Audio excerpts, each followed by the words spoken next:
If you've been poped and sainted, can you be dispoped and unsainted? How clear is Glenn Beck's connection to God? What else can go wrong in Flint, Michigan?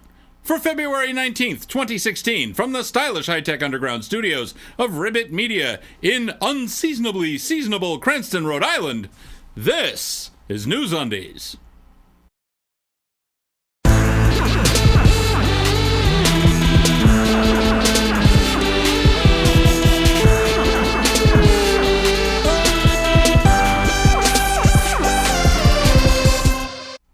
For February 19th, 2016, this is NewsUndies, all the news that shouldn't be news. I'm Paul Torville with these headlines. Rick Lemire, a Christian who's been traveling around from town to town, suggesting that they post the U.S. national motto, "In God We Trust," on their council chambers' walls, has typically gotten a warm reception and what he would consider positive results.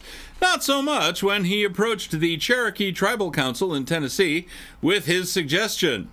One after another, the council members questioned Lemire's motives, the propriety of his proposing the legislation as a person who is not an enrolled tribal member, and his understanding of the meaning of what he was proposing in the context of a meeting of the Cherokee Tribal Council. Lemire asked if he could respond to their questions, and they told him, no, we don't want to hear. Well played, Cherokee Tribal Council. Well played. There is wood pulp in your Parmesan cheese. If you buy already grated Parmesan cheese, then chances are pretty good that your grated parm has somewhere between 2 and 4% cellulose mixed in with as an anti-caking agent. The cellulose is typically derived from ground-up wood pulp, and that's where all the flippity-flipping about wood pulp in cheese is coming from. Cellulose comes from plant cell walls, and a good source of lots of cellulose is wood. Now, the FDA allows up to 4%, but some packaged grated Parmesan cheese products have been found to contain substantially higher percentages of cellulose. For example, the house brands of Jewel Osco and Walmart had 8.8 and 7.8% respectively. The extra cellulose isn't likely to cause any health concerns, as it is just dietary fiber, but unless you're willing to buy imported Parmigiano Reggiano whole and grate it yourself, you're stuck with the wood pulp. Boo-hoo for Yahoo! The once important web portal and search site has been in a long, agonizing slide toward irrelevance for years. Since late 2014, the company has been struggling to stanch the hemorrhaging, and it is now cutting 300 jobs and closing down its digital magazines. Really? Digital magazines? Yahoo's primary investors are calling for the heads of CEO Marissa Mayer and the board. Yahoo, a company which gave away, closed down, abandoned, or outsourced all of the things that made it worth going to, has become little more than a thinly veiled and slightly less offensive outlet for search engine also-ran Bing. I know. I haven't intentionally gone to Yahoo in years. I did check it out for this story, and in case you're curious, the URL is still yahoo.com. The town of Cape Breton in Nova Scotia, Canada, has extended an interesting invitation south of the border. The Canadian town recognizes the horror that a potential Trump presidency represents to some in the U.S., and Cape Breton radio host Rob Calabrese thinks his town is the perfect place to host liberal refugees from a Trump-ruled southern neighbor. Cape Breton apparently has a bit of a problem, as their population has been in decline, so they're ready for new, optimistic, hopeful residents to come and re-people the place. Hooray! And in crazy Pope news, it appears that Pope John Paul II had an intense relationship with a married woman before becoming Pope. It's not clear if this will cause his sainthood to be revoked, nor is it clear as to whether the then Cardinal Karol Wojtyła had broken his vow of chastity with the woman, or whether it matters at all, since they're both dead now. And speaking of popes, not necessarily being all that popey, the current pope, Pope Frank, got in a little bit of a scrape in Mexico when some people he was greeting tried to pull him into the crowd to, I don't know, so he could crowd surf. Anyway, the youthful, enthusiastic crowd tugged on the pontiff's arm and caused him to fall forward onto a wheelchair belonging to a young man. The Pope gave the onlookers a piece of his mind. Good for you, Popey, because you can't be all meek and lambish all the time. Sometimes you gotta kick some ass!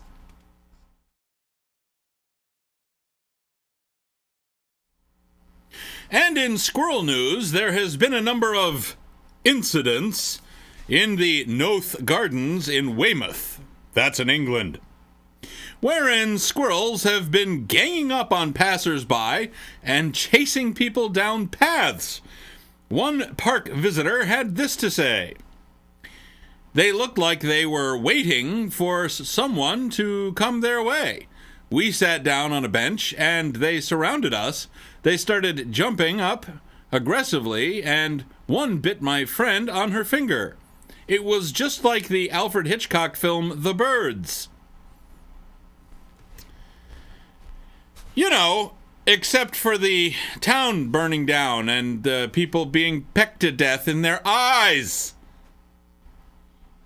It's an old habit. I spent my whole life trying not to be careless. Up next, the bodies were stacked like cordwood. Mother of the Year! And spectral evidence is still not a thing, right? Soot. You've been hearing a lot of not-so-nice things about soot. Mostly from tree-hugging, dirt-worshipping pansy liberals and people who think breathing is important. They will talk the ears off your head, droning on and on about wind and solar and renewable energy. What they don't tell you is that soot built America. Our modern post-industrial society owes everything to soot. If it wasn't for coal-fired power and diesel-powered transportation, America would grind to a halt. That's a fact. And as long as we have anything to say about it, and as long as there's profit to be made in government subsidies on soot, we're going to do everything we can to keep it that way. We're America's soot industry. Profitable, ugly, traditional, American.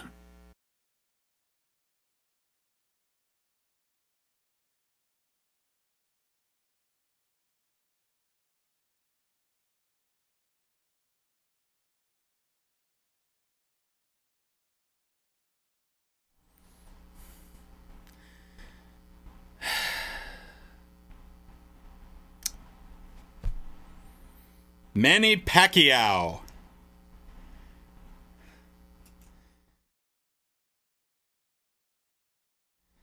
So far, 2016 has been a hell of a thing for celebrity deaths.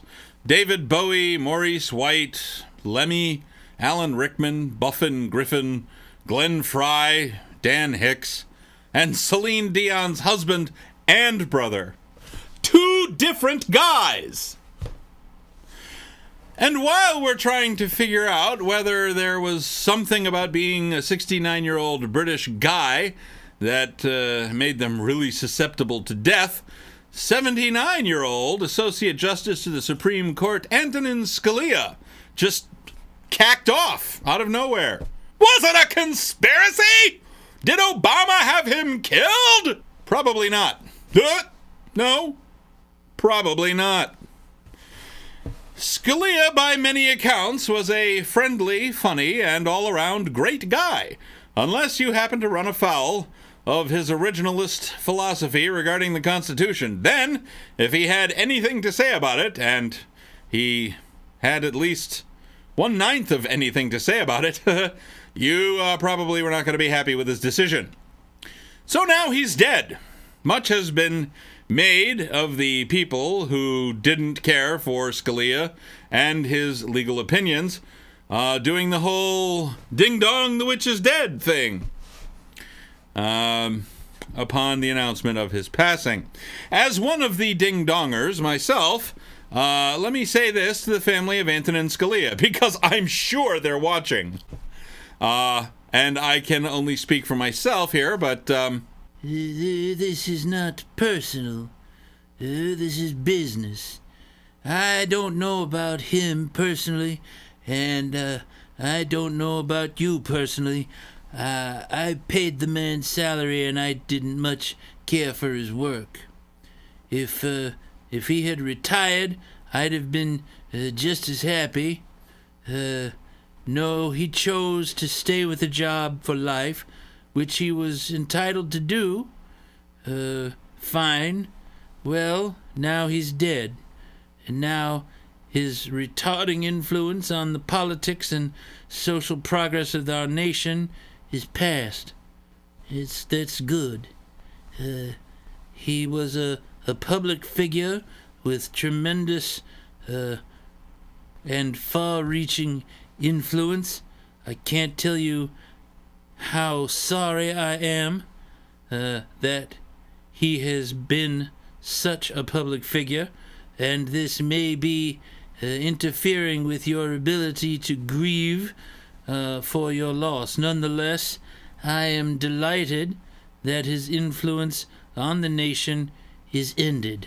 And speaking of unfortunate ethnic stereotypes dying and nothing personal, Angela Big Ange Raiola has finally mercifully succumbed to cancer. And Glenn Beck, who somehow still has a media empire, has now come out to inform us that God has killed Justice Scalia in order to wake up and mobilize the Ted Cruz vote. Okay. For 2016, we've got a great array of occasional features lined up for this slot in the show. Fans of Kurt Mudgeon will be delighted to hear that he's returning this year. This week, though, we're bringing you the first installment of a new feature, the Obsolete Technology Report, hosted by Stephen Toupee. We hope you enjoy it.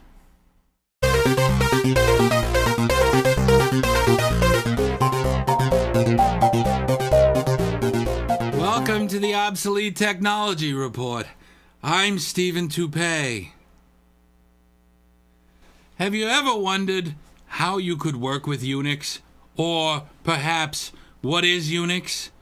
Other than, court servants in ancient Rome? My guest today, Dan Cho, has a book that can tell us how to work with Unix. Hi, Dan. Welcome to the show. Hi, Stephen. So tell us a little bit about this book. What's it called? This book is called Unix Primer Plus by the Wait Group. That's remarkable. It is. It really is. So, this looks like a really thick book. Does it have a lot of words in it?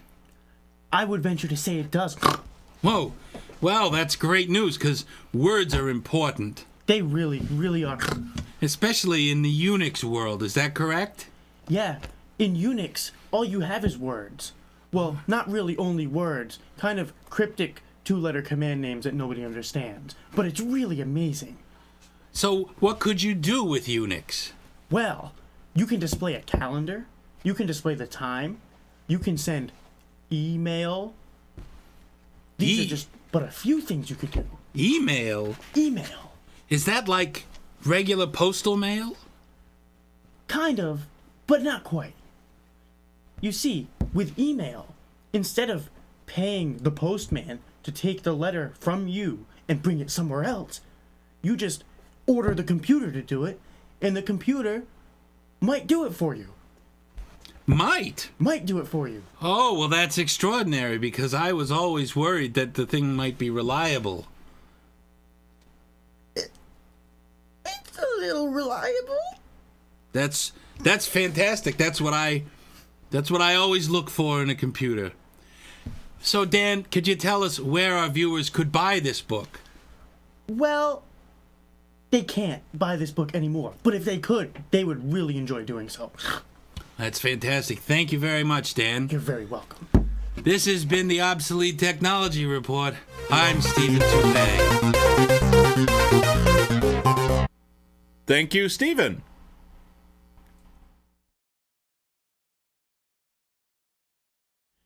Michigan has long been on the receiving end of jokes, whether it was about the auto industry in the 70s, or the 80s, or the 90s, or the aughts, or Ted Nugent. Much of the ribbing has been well-deserved. Now it appears that negligence and or malfeasance among city officials in Flint, Michigan, has resulted in a public water supply contamination crisis involving lead and possibly other pathogens. Can anyone be held accountable for this? Here are Pig and Sheep with their thoughts. The free market is the only way to work this out. Poor unemployed residents of Flint can either vote with their wallets by not paying their water bills or vote with their feet by getting out of Flint altogether. I'm tired of these nanny state liberals telling me how to live my life. Maybe I like lead, trihalomethanes, and Legionella in my water. Did you ever think of that? Can anyone be held accountable? Sure. Will anyone be held accountable? Probably not. And really, how can this end well? The city of Flint has been in a state of financial emergency since 2011. And with the multi-million-dollar lawsuits wending their way through the courts over the water crisis, it seems unlikely that the city of Flint has its legs under it enough to right the wrong, let alone identify and punish the wrongdoers.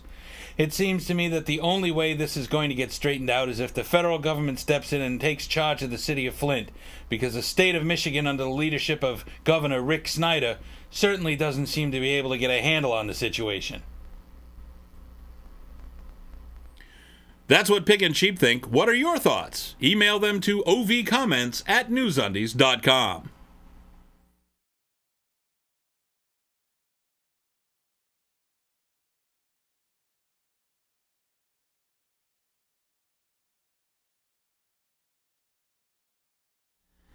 I'm a little worried about this Solozo fellow.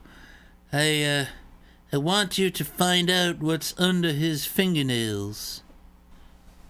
Still to come.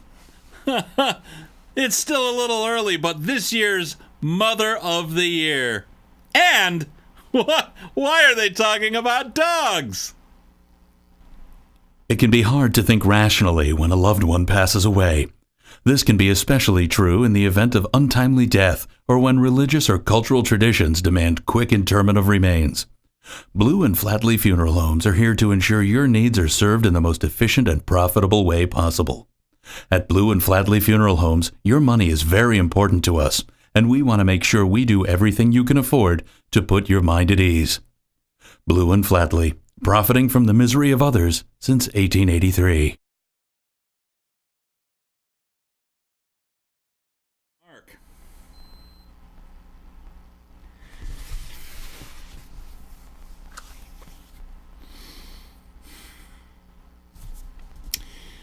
Petroleum. And now here's Moose Weintraub with a Sports Half Minute. Moose Weintraub Sports Half Minute. It's a whole half minute of sports. 30 seconds of sports. Moose Weintraub Sports Half Minute. This is your Sports Half Minute. I'm Moose Weintraub. A German Shorthair Pointer won the Westminster Kennel Club Dog Show. How have I been reduced to this? Oh,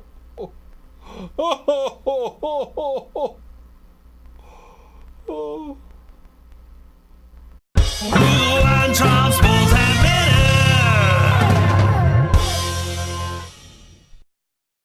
Minute. Thanks, Moose. Always a great report from Moose. For 2016, we're doing something new called Dear Superman, Letters to a Fictitious Super Being. Each week, we'll be sharing a letter with you, which contains a single thought or question for the Man of Steel. If you need more explanation than that, well, that's sad. Dear Superman, how did your species even evolve on Krypton? I mean, isn't the planet rich in kryptonite? How would a common mineral making you weak and helpless be an evolutionary advantage? Sincerely, name and address withheld. You can send your own thoughts or questions using the Story Tips page on NewsUndies.com or in the comments below. Just start your thought with Dear Superman. Parenting is no easy chore. I can tell from all the way out here. Not everybody is cut out for it, and certainly not all kids are created equal, with some being comparative angels and others being inexplicably and irremediably evil. Here's a candidate for Mother of the Year, Christy Howell, 40, of Texas. It has been alleged that she waterboarded her 14-year-old son, hog-tied his genitals, whatever the fuck that means. Whoa. Huh, what?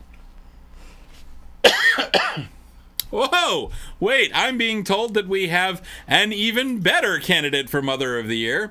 52-year-old Robin Merchant of Iowa has been charged with one count of providing a firearm to a prohibited person.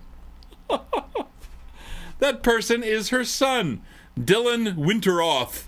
The firearm was a Walther HK MP5 22 LR.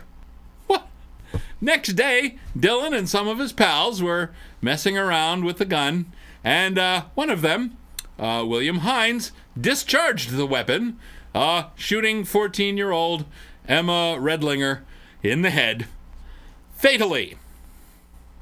Dylan and at least some of his pals were well-known potheads, and while I'm not, I'm probably the last person to say, down with pot! But when somebody has been arrested for possession with intent to deliver and a bunch of other charges, as Dylan had been, I don't know if that's the person that has the sense of responsibility that warrants giving semi-automatic firearms as a gift.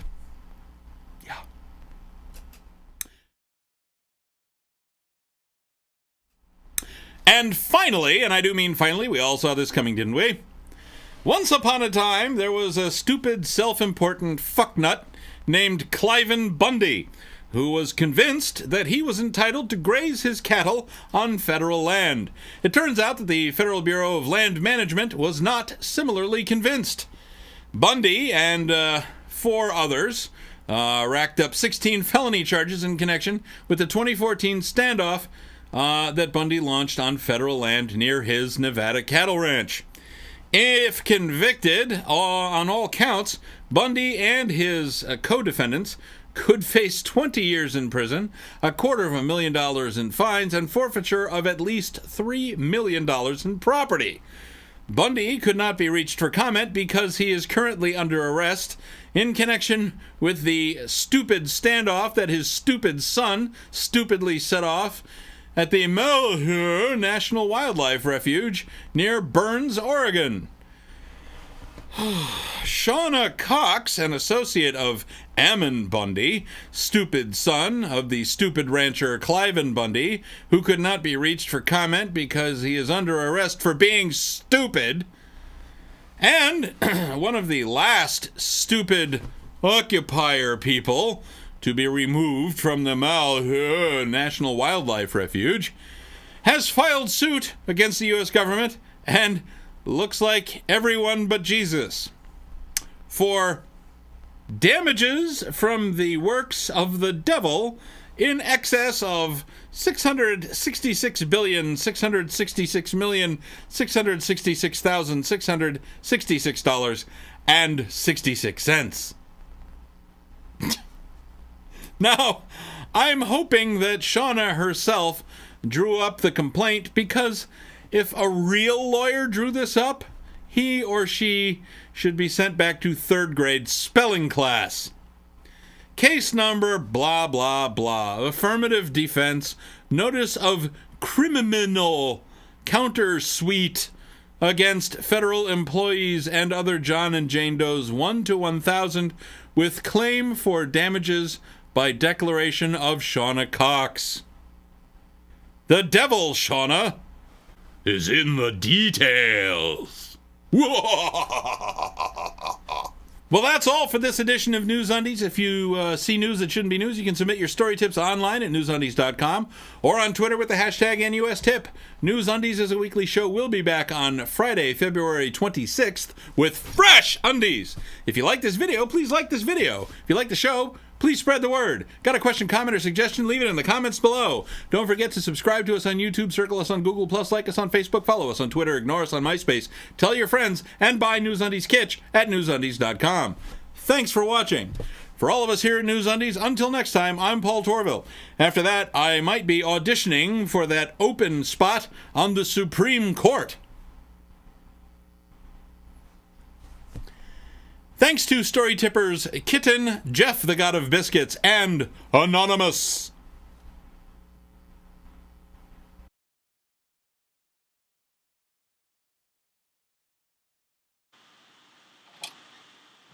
I just want to tell you good luck. We're all counting on you.